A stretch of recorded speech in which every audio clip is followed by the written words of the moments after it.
जन्म जन्म मोहि दीजियो सिवर शानो श्रीवर शानो बास किशोरी श्री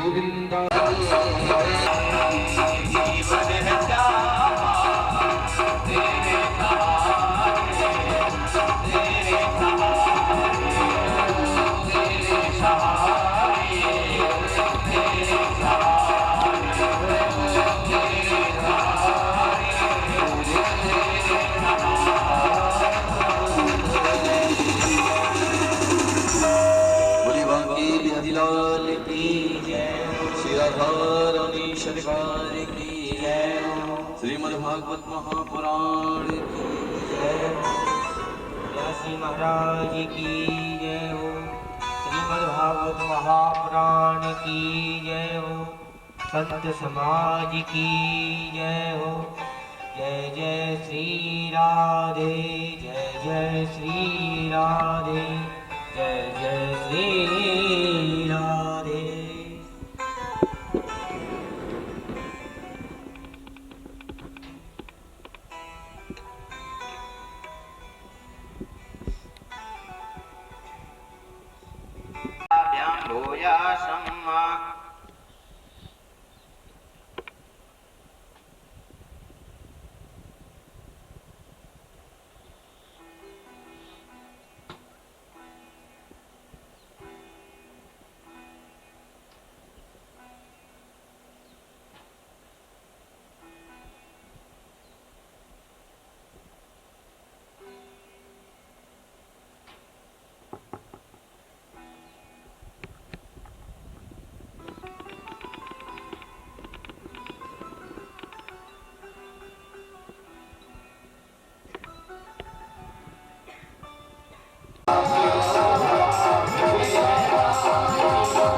हरिलाल की जय हो।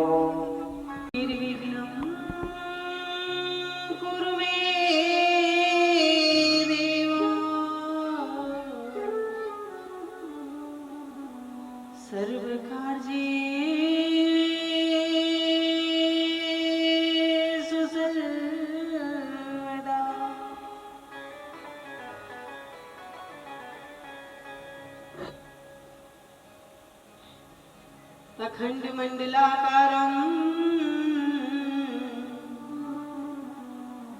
व्याप्तं येन चराचरं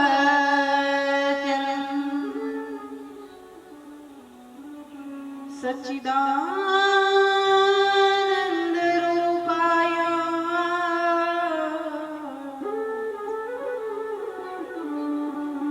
श्रीकृष्णाय वयं नमः।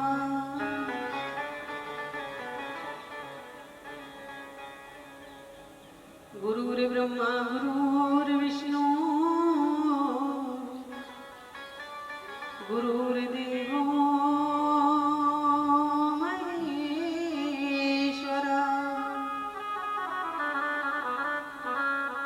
गुरु साक्षात् परं ब्रह्म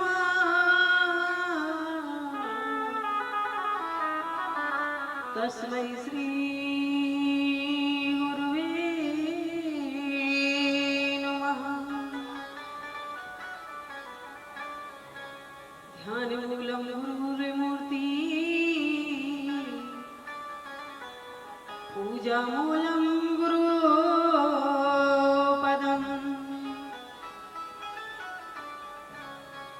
मंत्रमूलं गुरुर्वाक्यम्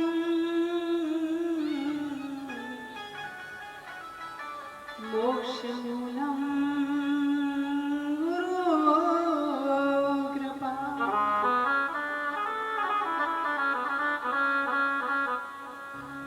कृष्णाय वासुदेवाय हरये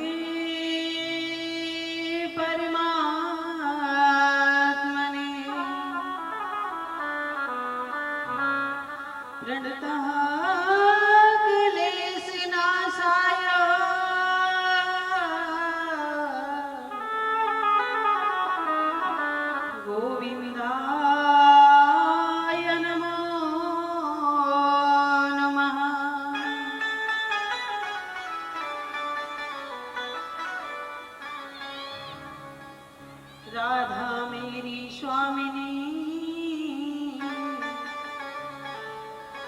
मैं राधे तेरी दास। जन्म जन्म मोह दीजियो,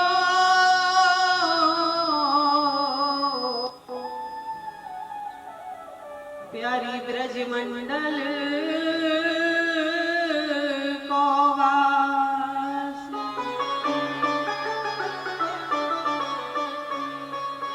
आइए हनुमंत विराजिए, कथा करूं मति अनुसार। प्रेम सहित गादी धरूं, मेरी रखियो लाज अपार।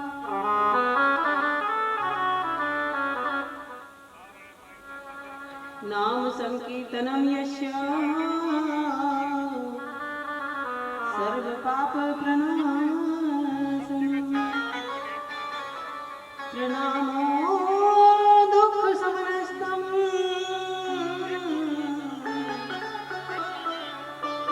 त्वं नमामि हरि पदम, त्वं नमामि हरि पदम।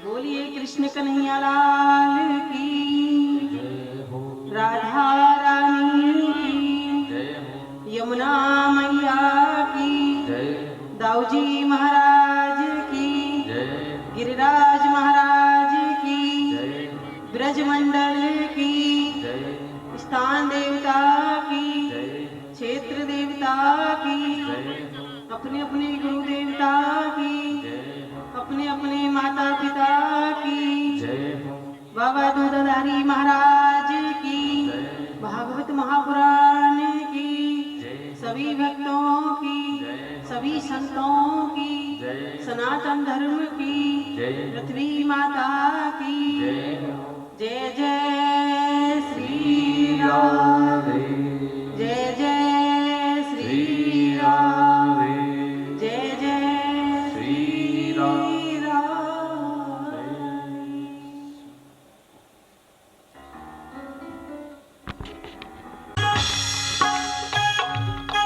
गिरधारी श्याम बनवारी, ओ गिरधारी श्याम बनवारी, ओ गिरधारी श्याम बनवारी, ओ गिरधारी श्याम बनवारी,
करुणावरणालय वांछा कल्पतरु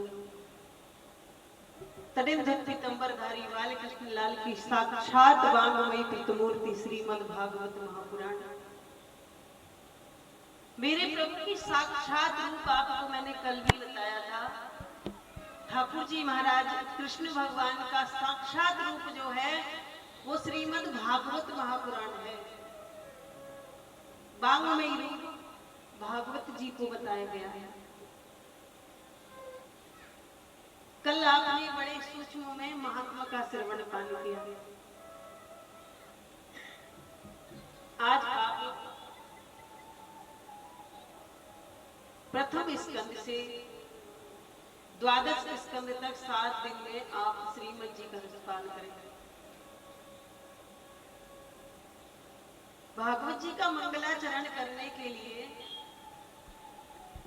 सबसे पहले सत्य की वंदना की गई है। किसी देवता विशेष की नाम लेकर के स्तुति नहीं है। वैसे तो आप किसी भी वेद पुराण को जब पढ़ते हो तो किसी न किसी देवता की उसमें महत्वता दी जाती है, लेकिन भागवत जी में सत्य की वंदना की गई है। सत्यम परम धीमहि इति सत्यः। सत्य क्या है? जीवन का सत्य क्या है? मानव का जीवन क्या है? क्यों आए थे इस पृथ्वी पर? क्या करने आए थे और क्या कर रहे हैं? यह सब श्रीमद् भागवत जी सिखाता है।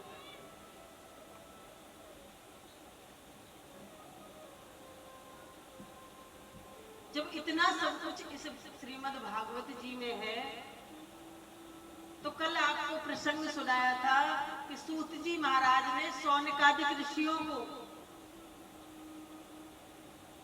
बड़ा सुंदर ज्ञान दिया नैमिषारण्य क्षेत्र में। आइए सब उसी प्रसंग पर चलिए, वहीं चलते हैं जहां पर सूत जी महाराज बैठे हैं और सौनकादिक ऋषि बैठे हैं। सौनकादिक ऋषियों ने कहा, महाराज इतना फल देने वाला, कितना फल देने वाला। कल आपने धुंधकारी की कथा सुनी थी ना,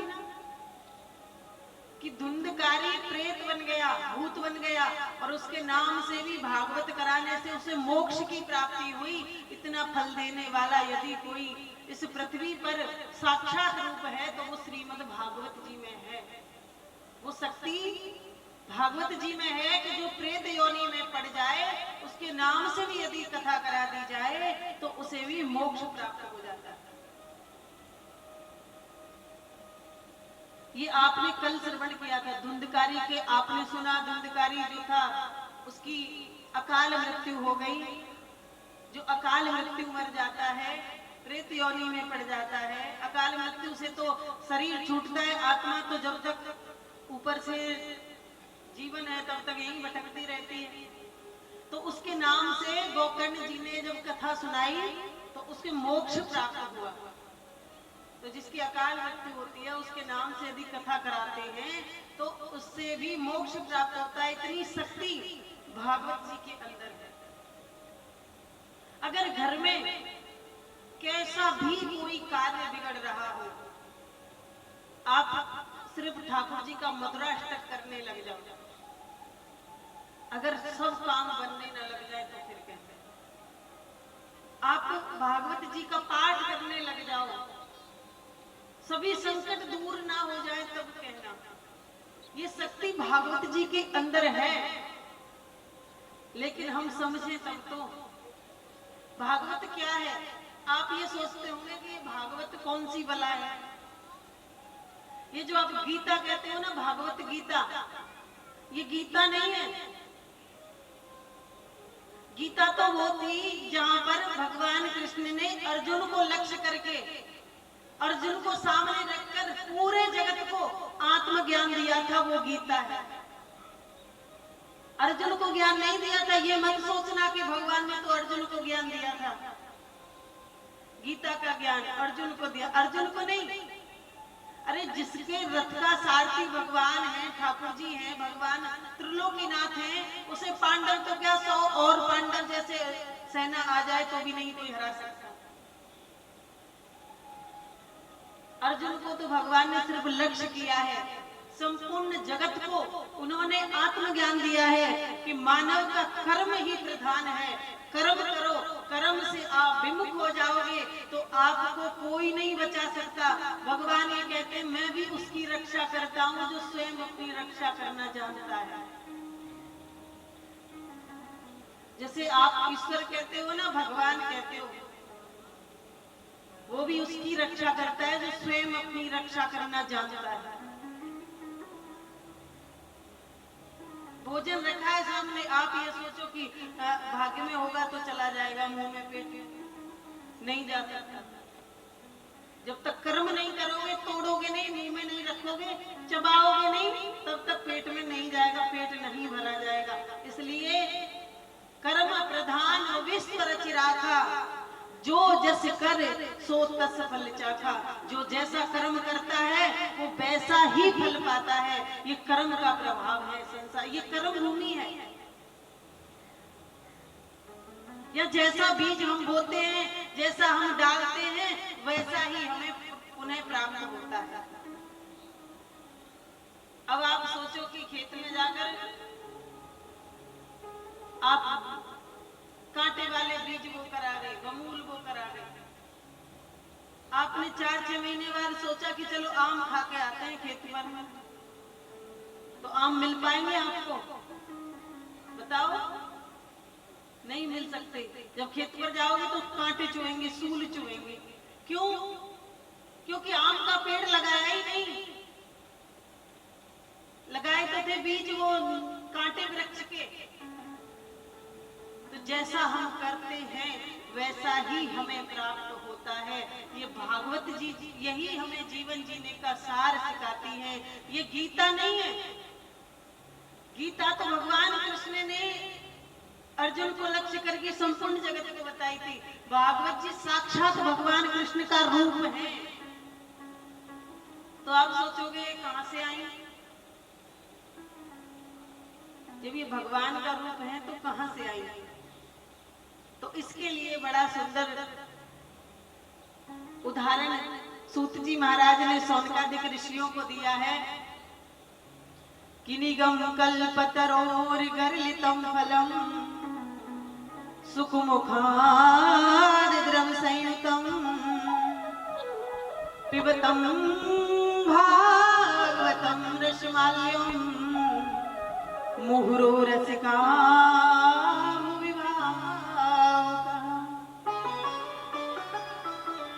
एक निगम रूपी कल्प वृक्ष है।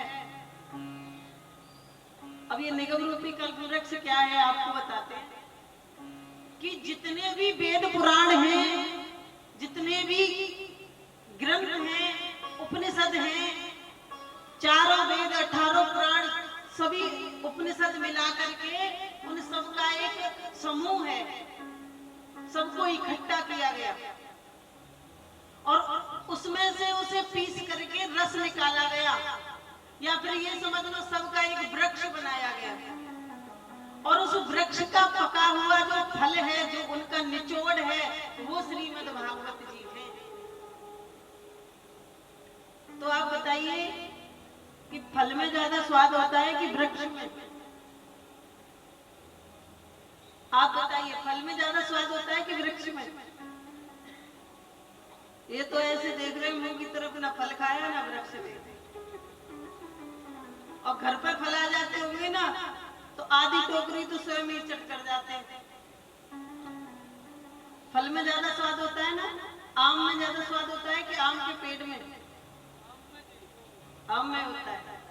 तो ऐसे ही वेद पुराणों का जो समूह है, जो पेड़ है, उसे कहते हैं निगम रूपी कल्प वृक्ष। और उसका जो पका हुआ फल है वो श्रीमद् भागवत जी हैं। इसलिए ये रसीली हैं, क्योंकि ये सबका निचोड़ है। सभी वेद पुराण सबका निचोड़ श्रीमद् भागवत जी है।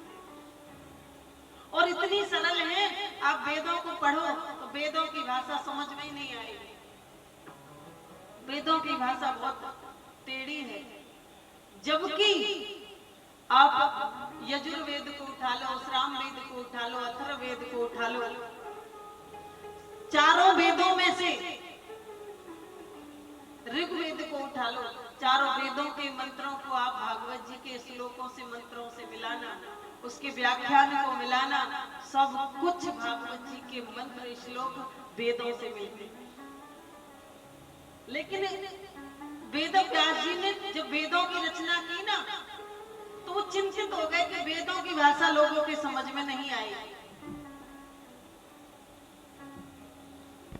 तब जी की रचना की थी बहुत सरल शब्दों में कि हम जैसे भी संसार संसारी व्यक्तियों के मन में, विचार में ये भागवत जी की सीधी सीधी सरल भाषा समझ में आ सके। आप लोगों के कुछ समझ में आ रहा है कि कुछ नहीं आ रहा, ऊपर से जा रहा है पीछे से?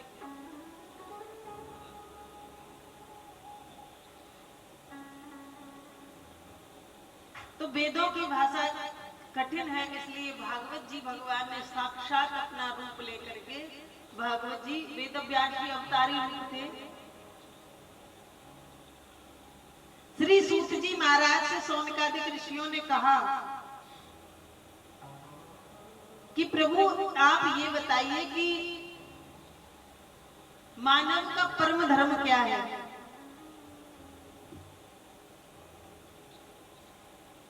जब सौनकादिक ऋषियों ने देखा सूत जी महाराज तो इतना ज्ञान दे रहे हैं और हम इतने ज्ञान के पास बैठकर थोड़ा थोड़ा ज्ञान ले रहे हैं, तो उनको लगा कि ज्यादा ही समेट लो।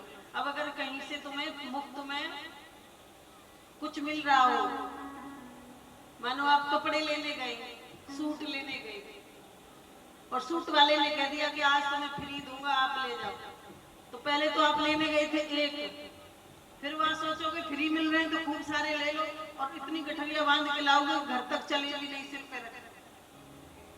ऐसे ही सौनकादिक ऋषियों ने सोचा अमृत मिल रहा है तो हम थोड़ा थोड़ा क्यों पिए, ज्यादा क्यों नहीं पिए। तो उन्होंने पूछा कि प्रभु आज आपसे एक दो नहीं 6 सवाल पूछने का मन है। सौनकादिक ऋषियों ने जब यह प्रश्न किया, सूत जी महाराज बड़े खुश हुए। क्यों? क्योंकि संतों की जब चर्चा होती है ना, संतों के बीच में बैठकर कोई मंथन हो, कोई चर्चा हो, तो उससे हरि की कथा उदय होती है, भगवान की कथा उदय होती है। और संसार के लोगों की जब चर्चा हो तो उससे पुण्य नष्ट होते हैं, क्योंकि संसार के लोग जो हैं वो चुगली करते हैं, एक दूसरे की बुराई करते हैं। हर 4 लोग बैठकर 5वें की बुराई कर रहे होते हैं और वो 5वां वहां आ जाता है और एक 4 में से उठकर चला जाता है, तो वो उठकर गया है, फिर उसकी बुराई स्टार्ट हो जाती है। तो ये मत सोचना कि तुम 4 लोग बैठकर बुराई कर रहे हो, तुम बड़े दूध के धुले हुए हो, तुम्हारे जाते ही फिर तुम्हारी यहाँ पर कथाएं स्टार्ट हो जाएगी। और इससे ना हमें कोई लाभ है ना कोई हानि, बस मन की संतुष्टि है। लाभ कुछ नहीं है, हानि तो जरूर है। हानि इतनी है कि जो आप धर्म करते हो, पुण्य करते हो, उससे अगर आप किसी की निंदा करते हो, चुगली करते हो, तो आपका पुण्य नष्ट हो जाता है। अगर ऐसे आप उंगली उठाते हो, मैं कहूं कि तुम बड़े बुरे हो, तो ये एक उंगली मैंने तुम्हारी तरफ उठाई, ये वाली, तुम बुरे हो, लेकिन बाकी की 3 उंगली हमारी तरफ मुड़ गई कि तुम 1 गुना बुरे हो और हम 3 गुना बुरे हैं जो तुम्हें बुराई खोज रहे हैं। इसलिए हर व्यक्ति के अंदर अच्छाई अच्छाई देखो, गुणों को देखो, अवगुणों को क्या देखना। बुरा जो देखने में चला बुरा न मिलिया कोई, और जब मन खोजा आपना तो मुझसे बुरा न कोई। ये भगवान ने एक अच्छी अपने आप ऐसी व्यवस्था बना दी है कि तुम किसी पर उंगली उठाओगे तो ये 3 उंगली तुम्हारी तरफ अपने आप मुड़ जाएंगी। तुम बड़े अच्छे हो तो ये 3 उंगली कह रही है तुम 3 गुना अच्छे हो, और तुमने अगर किसी की बुराई की, तुम बड़े बुरे हो, तो ये 3 उंगली कह रही है कि तुम उससे भी ज्यादा बुरे हो। इसलिए किसी की चुगली नहीं करनी चाहिए, जिससे हमारे किए हुए पुण्य नष्ट हो जाते हैं। सौनकादिक ऋषियों ने पूछा,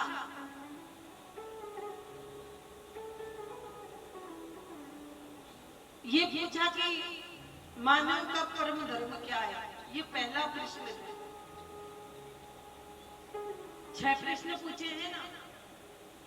दूसरा प्रश्न पूछा कि जब हम मंदिर जाते हैं तो कौन सा देवता श्रेष्ठ है। कभी कभी मंदिर जाते हैं ना तो बड़ी चिंता में पड़ जाते हैं। मंदिर गए भोलेनाथ के, अब 1 लोटा में ले गए जल और थोड़ी सी चनौरी लेकर गए। अब पहले जा करके गणेश जी को नवाया, बोले सबसे पहले गणेश जी की पूजा होती। फिर सोचने लगे अरे नहीं नहीं, ये तो भोले और पार्वती के पुत्र हैं, पहले भोले और पार्वती को नवाओ। फिर सोचने लगे कि भोले पार्वती के बड़े पुत्र तो कार्तिकेय हैं, पहले कार्तिकेय को नवाओ। फिर सोचे भोलेनाथ को तो लेकर नादिया चलता है, पहले नादिया को नवाओ। तो चक्कर में पड़ जाते हैं कौन बड़ा है कौन छोटा है। तो मानव का परम धर्म क्या है, पहला सवाल। और मंदिर जाते हैं तो कौन सा देवता श्रेष्ठ है जिसकी हमें पूजा करनी चाहिए, ये दूसरा प्रश्न है। और तीसरा प्रश्न है कि भगवान को वेदों में अजन्मा कहा गया है, तो भगवान के जन्म क्यों होते हैं? कौशल्यानंदन भगवान राम कैसे हो गए, और इधर कृष्ण का जन्म जेल में कैसे हो गया, देवकी के यहाँ पर? ये तीसरा प्रश्न है। और चौथा प्रश्न है कि भगवान के अवतार कितने हैं? कोई कहता है 10 अवतार, कोई 20 अवतार, कोई कहता है हरि अनंत, कोई कहता है हरि अनंत हरि कथा अनंता। तो इसका मतलब जितने अवतार हैं उतनी कथा। तो कितने अवतार हैं भगवान के? पांचवा प्रश्न है कि कलयुग के लोगों के पास कथा सुनने के लिए समय नहीं होगा, विधाओं के लिए समय होगा, इसलिए सूक्ष्म में सुनाना और ऐसे सुनाना कि सब बात समझ में आ जाए। छठवां प्रश्न है कि भगवान कहते हैं कि मैं धर्म की रक्षा के लिए युग युग में अवतार लेकर आता हूँ। तो जब भगवान अपनी लीलाओं को समाप्त करके चले गए तो धर्म किसकी शरण में गया? धर्म कहाँ गया? ऐसे 6 प्रश्न पूछे। श्री सूत जी महाराज गदगद हो गए और श्री सूत जी महाराज ने बताया कि आपका पहला प्रश्न है मानव का परम धर्म क्या है? मानव का परम धर्म क्या है?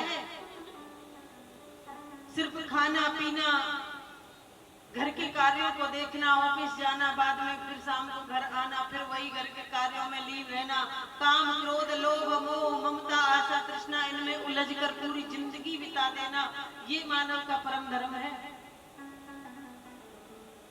ये मानव का परम धर्म नहीं है। मानव का परम धर्म क्या है कि मनुष्य को भगवान ने सबसे श्रेष्ठ बनाया है। भगवान ने गीता में कहा है दुर्लभो मानुषो देहो देहि नाम छड़भंगुरः तत्रापि दुर्लभम वन्ने वैकुंठ प्रिय दर्शनम। ये मानव का देह बड़ा ही दुर्लभ है, बड़ा ही दुर्लभ है। ऐसे ही नहीं मिलता, मुफ्त में मिल जाता हो। 84 के चक्कर काटने के बाद ये मानव का देह आपको प्राप्त होता है।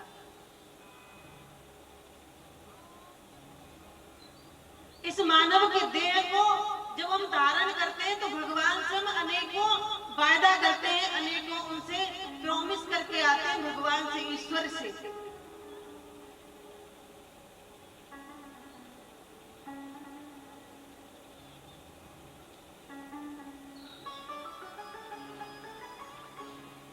भगवान से हम कहते हैं हे प्रभु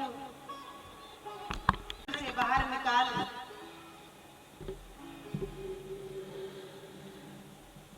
और मानव का देह जब धारण करते हैं ना, जब गर्भ में होते हैं माँ के गर्भ में, तो हम उल्टे लटके हुए होते हैं। सबको पता ही है ये बात कि बालक माँ के गर्भ में उल्टा लटका हुआ होता है, कितनी गंदगियों के बीच में रहता है। माँ ने जरा सा तीखा खा लिया तो बच्चे को जाकर लगता है, छटपटाता है, भगवान से प्रार्थना करता है प्रभु मुझे इस गंदगी से बाहर निकालो, मैं तुम्हारा भजन करूंगा, मैं तुम्हारा ध्यान करूंगा।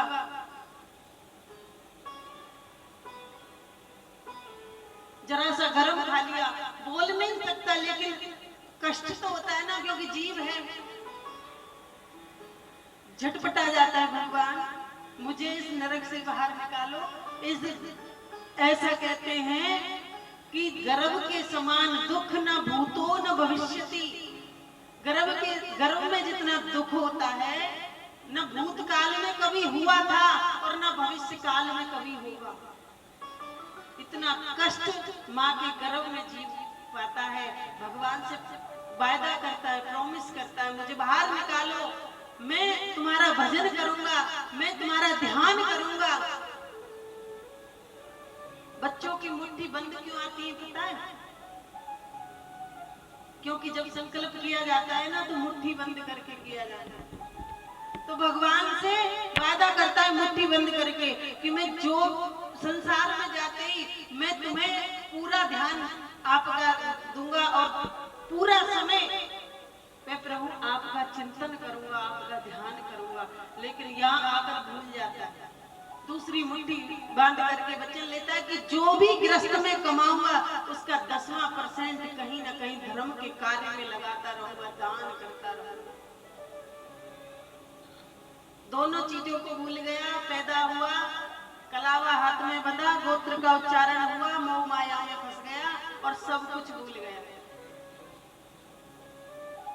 ऐसे ही करते करते थोड़ा बड़ा हुआ और बड़ा हुआ, किशोर हुआ, जवान हुआ, मस्त जवानी में दिल भर के सोया।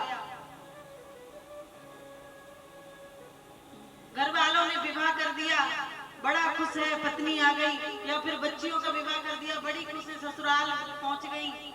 बस उसी उलझन में बच्चे पैदा किए, उनको पालन पोषण किया, बड़ा होता गया बच्चा, उसकी शादी हो गई, बहू आ गई, बहू का हो गया बेटा और दामाद की हो गई बेटी। अपने पास कुछ नहीं बचा, बुढ़ापा आ गया, हमारे पास कोई नहीं, कुछ किया भी नहीं अच्छा कर। इस हीरा जैसे तन को, सुंदर जवानी को, ठाकुर जी की बनाई हुई मूर्ति को यूं ही बेकार की चीजों में जिंदगी भर खत्म कर दिया, जलाते गए संसार की चीजों में। बुढ़ापा आया, मृत्यु का समय आया तो फिर हरि याद आई।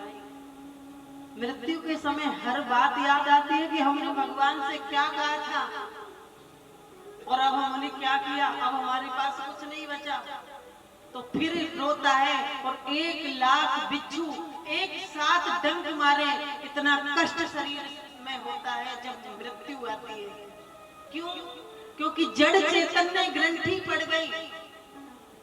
जड़ हमारा शरीर और चेतन हमारी आत्मा एक दूसरे को अपना ही रूप मानने लग जाते हैं। जिन संसार वालों के लिए आपने अपने सुंदर जीवन को कुर्बान कर दिया, उनकी पता है कैसी नीति होती है। जब दम निकलता है ना, जिस बिस्तर में मृत्यु हो जाए उस बिस्तर को फेंक देते हैं कि नहीं? जिन कपड़ों को पहनकर मर जाए व्यक्ति, उन कपड़ों को फेंक देते हैं। कोई यूज करता है? हाँ या ना में जवाब दो। यूज करता है कोई? उसे फेंक देते थे। क्यों फेंक देते हैं? अशुद्ध हो गए, है ना? अशुद्ध हो गए, इनको कौन यूज करेगा, इनमें दम निकल गई है। अच्छा, उसी व्यक्ति ने अगर 2 तोले की सोने की चेन पहन रखी हो तो उसे कहाँ फेंकते हो? उसमें भी तो दम निकली है, कहाँ फेंकते हो उसको? उसे तो उतार कर धोते भी नहीं है, बिना धोए अंदर तिजोरी में रखे आते हैं, पड़ोसियों को भी पता नहीं चल जाए। यह दुनिया का सत्य है। और एक और बड़ी अच्छी बात बताऊं, संसार वाले रोते हैं, हाय राम मर गया, हाय राम। ये हमारे लिए नहीं रोते, हमारे लिए रोते। इस शरीर से इतना प्रेम होता तो क्यों ये जीवात्मा इस शरीर को छोड़कर चली जाती है? फिर क्यों कहते हैं कि जल्दी करो, जल्दी करो, जल्दी करो।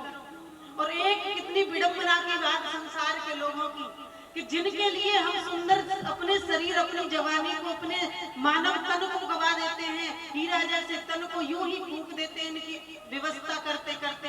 वो लोग अंत समय पर हमें छूने से भी अपवित्र हो जाते हैं। जिस घर को तुमने एक एक पाई पाई करके जोड़कर बनाया था, न सुंदर खाया, न सुंदर पहना, न दान किया, न धर्म किया, बस जोड़ जोड़ कर बनाते रहे। फिर अंत समय पर क्या होता है, उस आशियाने को भी धोया जाता है, हवन कराते हैं, उसमें गंगा जल छिड़कते हैं, क्योंकि इसमें वो मर गए थे।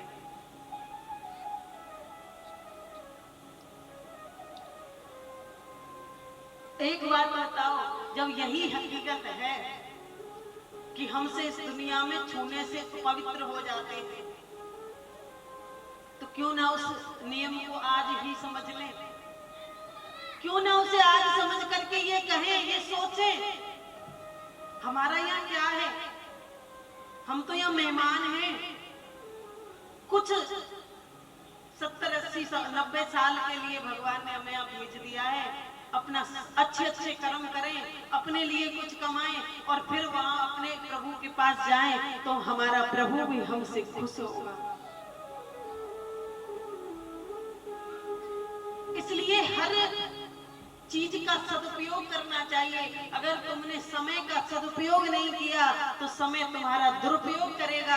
अगर तुमने धन का सदुपयोग नहीं किया तो धन तुम्हारा दुरुपयोग करेगा। अगर तुमने शरीर का सदुपयोग नहीं किया तो शरीर तुम्हारा दुरुपयोग करेगा। भगवान ने इस शरीर को बनाया है बड़ी सोच समझ के, इसलिए नहीं बनाया आंखों को कि आप सिर्फ संसार को ही देखो, बुरी ही चीज देखो। इसलिए बनाया है कि हे मानव, कभी कभी तो तू मेरा दीदार करेगा, मेरे सामने आकर खड़ा होगा, मेरा दर्शन करेगा।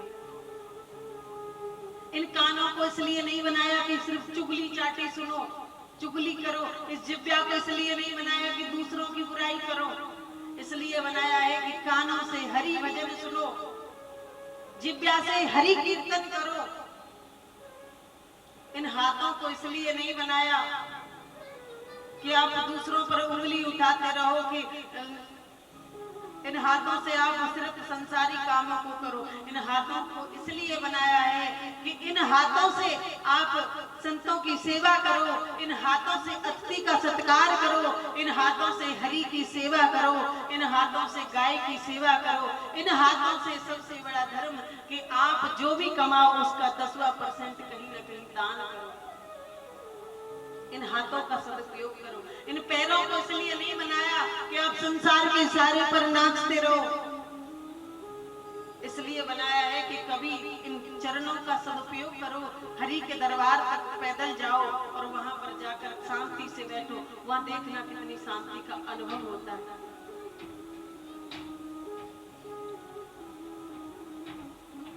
कि छोड़कर संसार जब तू जाएगा, कोई न साथी तेरा साथ निभाएगा। छोड़कर संसार जब तू जाएगा, कोई न साथी तेरा साथ निभाएगा। छोड़कर संसार जब तू जाएगा, साथी तेरा साथ निभाएगा। छोड़कर संसार जब तू जाएगा, मेरा साथी तेरा साथ निभाएगा।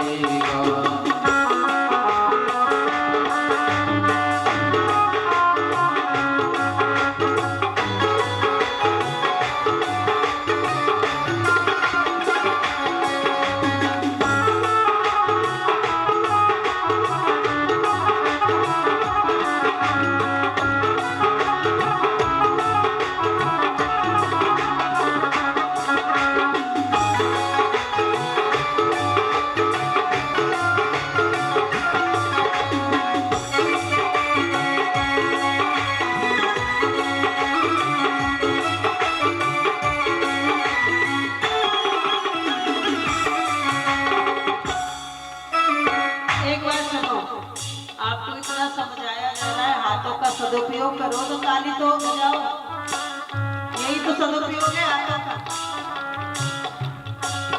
तूने प्रभु का भजन किया ना,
की खातिर तू पाप कमाता नित दिन। कितना पाप कमाते हैं हम, दिन भर झूठ बोलते, दिन भर झूठ बोलते। धर्मराज युधिष्ठिर जी ने जीवन में एक बार झूठ बोला था, अश्वत्थामा मारा गया, उनको एक क्षण के लिए नरक का दर्शन करना पड़ा। हम कितना झूठ बोलते हैं, कितनी चालाकियां चलाते हैं। इस पेट भरण की खातिर तू पाप कमाता निस दिन। इस पेट भरण की खातिर तू पाप कमाता नित दिन। शमशान मलकड़ी अंदर ये आग लगेगी।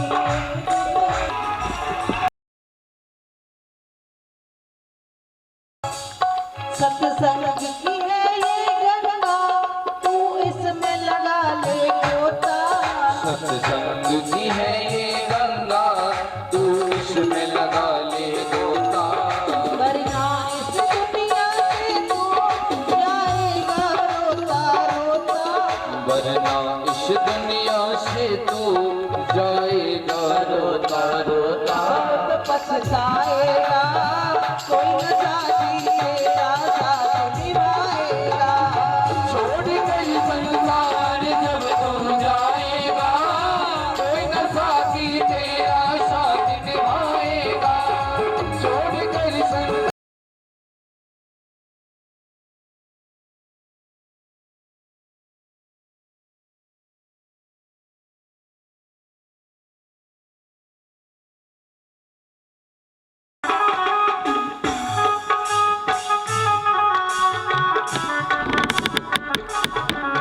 अब हरि चरण में बंदे तू ध्यान लगा ले इस दिन।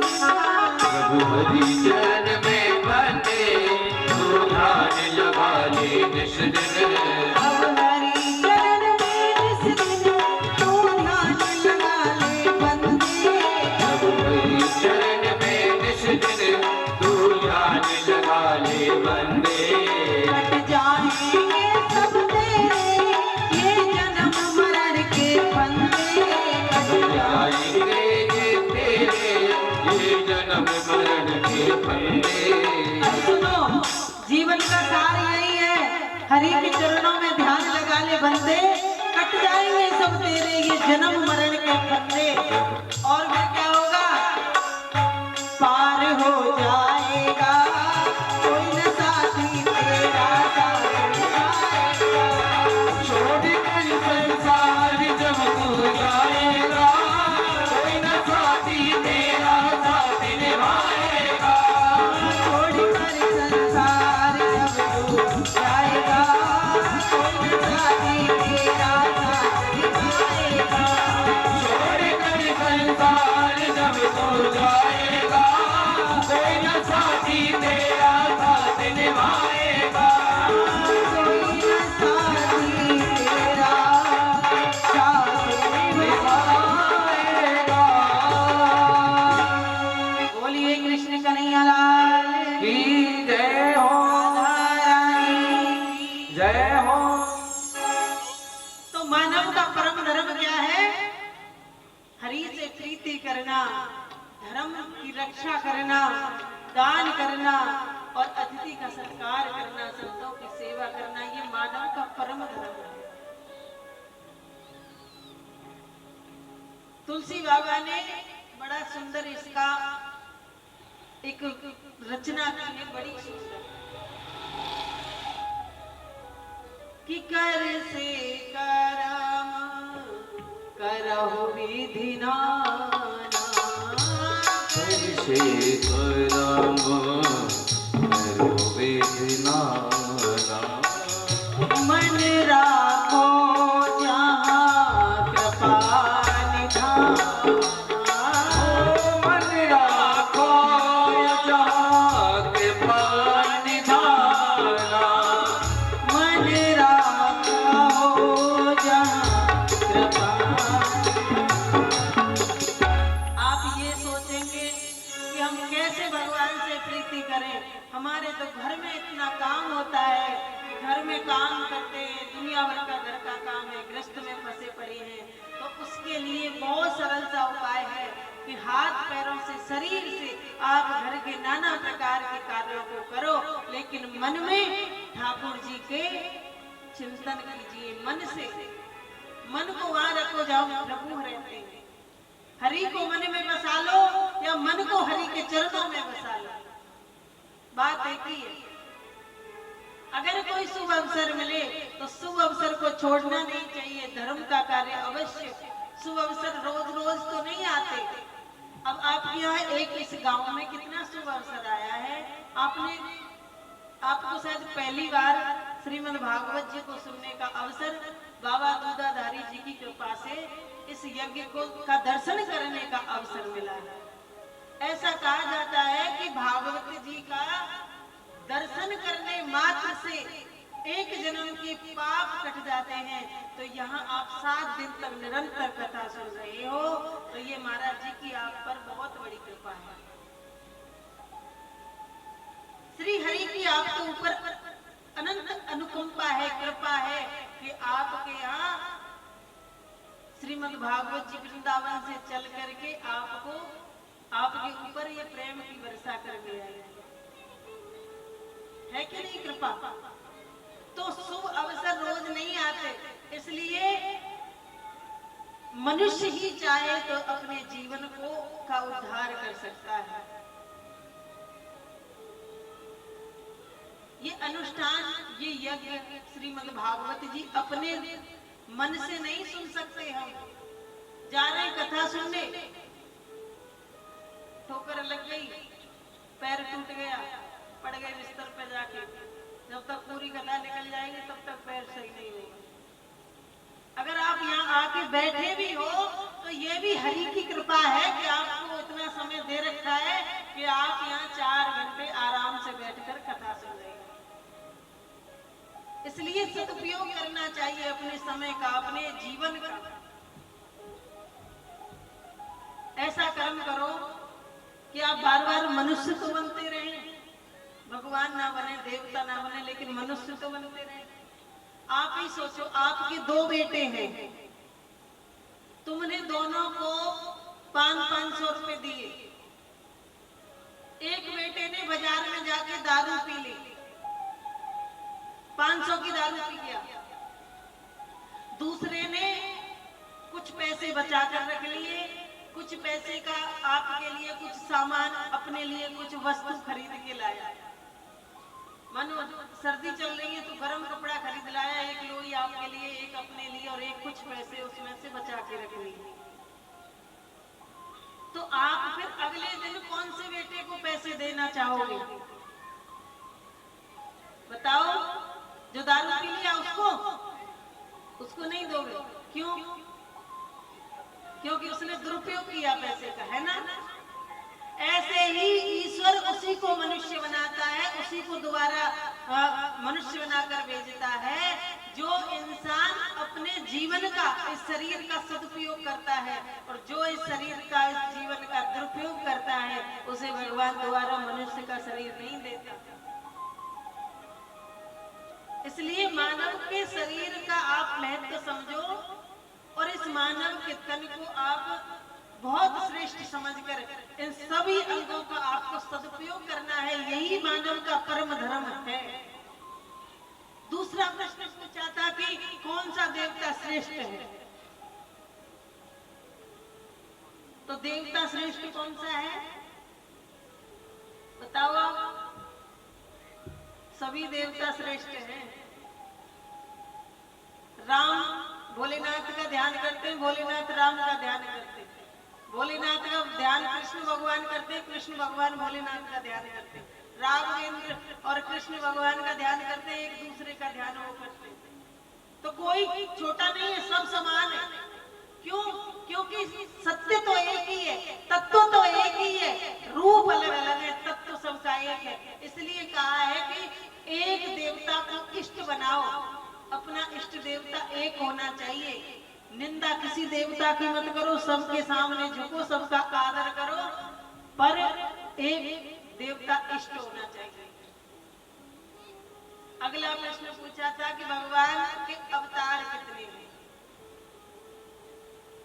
तो यहाँ पर 24 अवतारों का वर्णन सूत जी महाराज ने शौनकादिक ऋषियों के लिए किया है, जिसमें 24वां अवतार अभी हुआ नहीं है। जैसे कल की अवतार है जो कलयुग में होगा, जब घोर पाप बढ़ेगा तो कल की अवतार होगा। अगला प्रश्न पूछा था कि जब धर्म किसकी शरण में गया, जब भगवान अपनी लीलाओं को समाप्त करके चले गए। तो धर्म जो है, भगवान ये कहते हैं कि मैं तो इस पृथ्वी को छोड़कर कहीं गया ही नहीं। भगवान को जब अपनी पंचभौतिक देह का त्याग कर रहे थे, देवता आकाश में खड़े थे, भगवान आएंगे और पुष्प लेकर स्वागत के लिए खड़े थे, लेकिन भगवान ने साक्षात भागवत जी का रूप लेकर पृथ्वी पर प्रकट हो गए। तो भगवान की शरण में, भागवत जी की शरण में धर्म आज भी छुपा है। भगवान पृथ्वी को छोड़कर कहीं नहीं गए। ईश्वर तो हमेशा हमारे साथ है, कण कण में वास करते हैं। भगवान जब अजन्मा है तो फिर उसके जन्म क्यों होते हैं? तो भगवान के जन्म नहीं होते कि जब जब होए धर्म की हानि, जब जब होए धर्म की हानि, बाढ़े असुर बड़े असुर महाभिमानी, सब तब धरे विभेद शरीरा, तब धरे प्रभु विविध शरीरा, हरहि दया निधि सज्जन पीरा, हरे गया निधि सज्जन चीरा। जब जब होए धर्म की हानि, बाढ़े असुर महाअभिमानी, तब तब धरे प्रभु विविध शरीरा, हरहि कृपा निधि सज्जन पीरा। जब जब धर्म की हानि होती है, असुर बढ़ते हैं, अभिमानी बढ़ते हैं,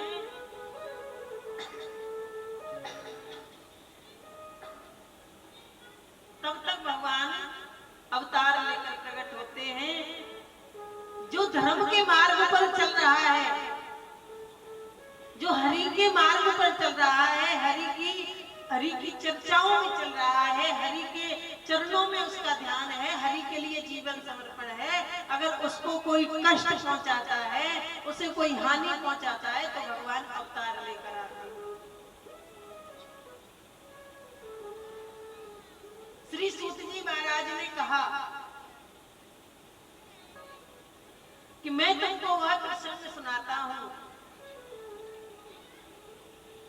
जिससे जन जन में श्रीमद जी का प्रचार किया था भागवत जी, और कहने लगे कि गोलोक धाम में श्री राधा रानी की गोद में सुखदेव जी महाराज खेल रहे थे, क्रीड़ा कर रहे थे। एक दिन माता राधा रानी ने कहा, बेटा सुख, तुम जाओ और जाकर के पृथ्वी पर भागवत जी का प्रचार करो। बोले माता जी मुझे क्षमा करना, मैं पृथ्वी पर जाना नहीं चाहता, क्योंकि पृथ्वी पर जाते ही माया पकड़ लेगी और मैं माया के चक्कर में घन चक्कर बन जाऊंगा, और जो तुम्हारी माला करता हूँ, भजन करता हूँ, सब भूल जाऊंगा। बोले मैं तुम्हें आशीर्वाद देती हूँ, तुम्हारे ऊपर माया का कोई असर नहीं होगा। और सुखदेव जी महाराज को माता राधा रानी ने आशीर्वाद दिया।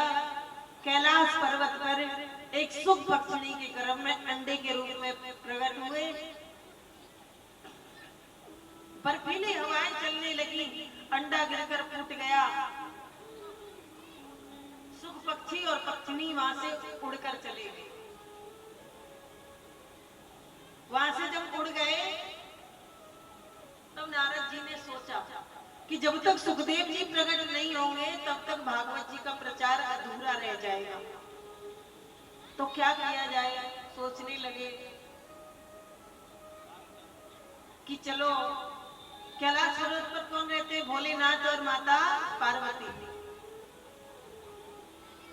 माता पार्वती के पास चलते हैं और नारद जी जो है वो माता पार्वती के पास आए और माता पार्वती ने उनको प्रणाम किया।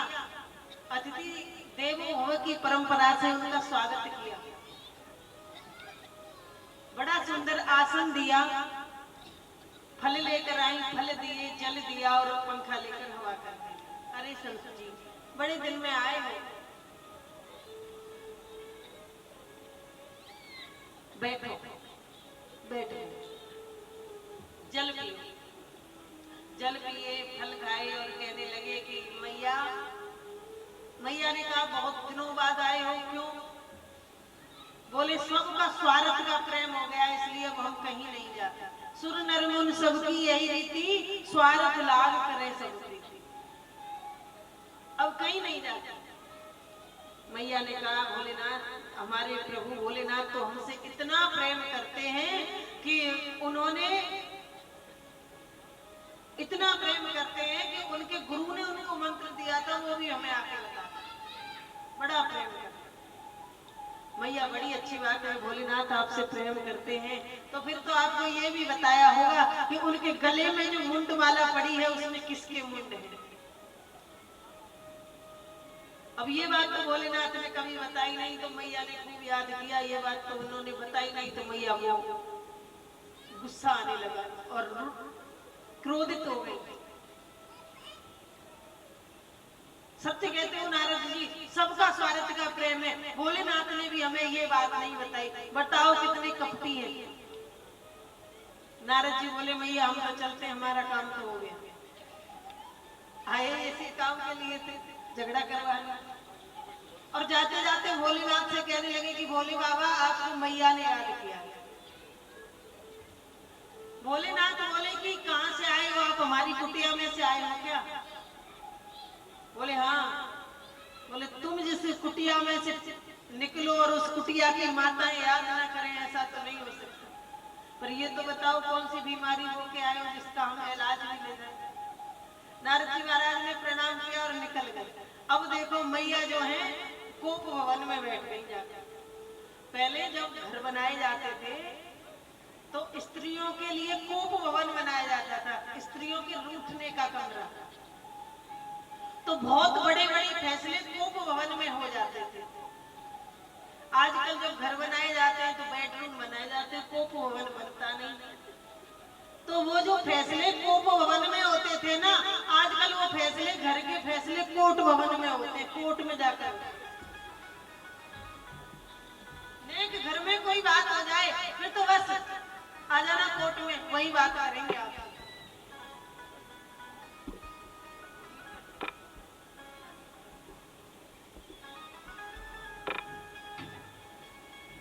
अब बताओ कोप भवन अच्छा था कि कोर्ट भवन अच्छा है? कोप भवन अच्छा था, क्योंकि बड़े बड़े फैसले घर में ही हो जाते थे, पड़ोसियों को भी नहीं पता चलता था कि घर में कोई रूठा है कि कोई मनाया है कि क्या बात है।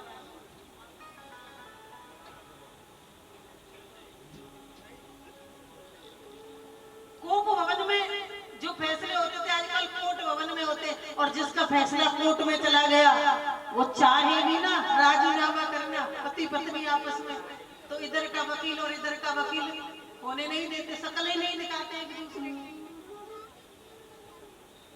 और सुनो, उसका वकील कहता है तुम मत हारना, मैं तुम्हें हारने नहीं दूंगा। उसका वकील कहता है कि तुम कभी नहीं हार सकते, मैं तुम्हें हारने नहीं दूंगा। और पता है हार दोनों की है, क्योंकि पति और पत्नी कहीं लड़ रहे हो और तीसरा उसमें बीच में खड़ा हो जाए तो समझ लो दोनों हार गए, कोई सा जीत नहीं सकता। इसलिए पति पत्नी का फैसला जहां तक हो जाए घर में ही हो जाना चाहिए। कोर्ट तक बात पहुंच गई तो समझ लो मामला बिगड़ गया, चार तुम्हारे कान भरने वाले आए, चार एक औरत के कान भरने वाले आए, फैसला हो ही नहीं सकता, होने ही नहीं।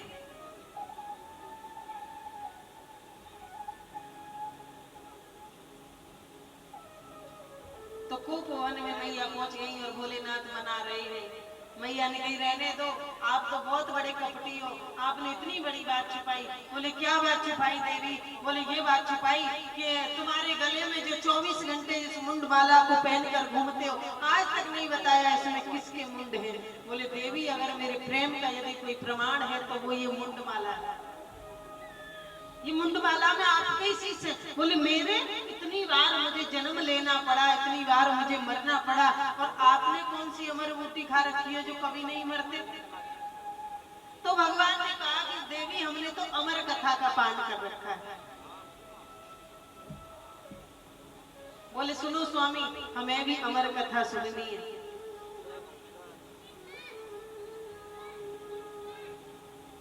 भोलेनाथ कहने लगे देवी अमर कथा ऐसे थोड़ी सुनी जाती है, अमर कथा के तो बड़े नियम होते हैं, और आप कैसे सुनोगी? आपको तो बहुत जल्दी भूख लग जाएगी। बोले सुनो स्वामी, भूख लगे चाहे प्यास, हमें अमर कथा सुनाओ।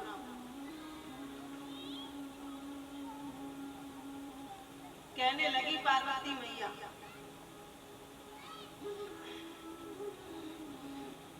कि पार्वती शंभू से कह रही नवा कर मात, अमर कथा दीजिए सुना बम बम भोलेनाथ।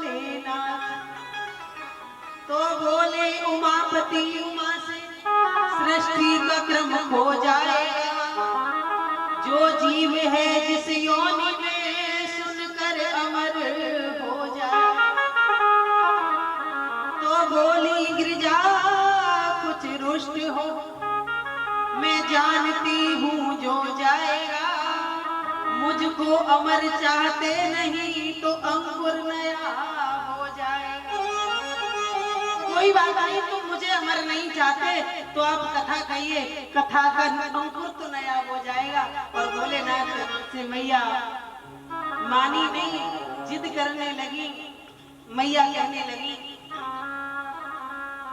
कबहू सुनी ना मैंने नाथ आपसे अमर कहानी, कबहू सुनी ना मैंने नाथ तुमसे अमर कहानी। अमर कहानी पड़ेगी सुनानी, अमर कहानी पड़ेगी सुनानी। शिव जी के हट पड़ी है भवानी, कबहू सुनी ना मैंने नाथ आपसे अमर कहानी। सुनी ना मैंने नाथ तुमसे अमर कहानी।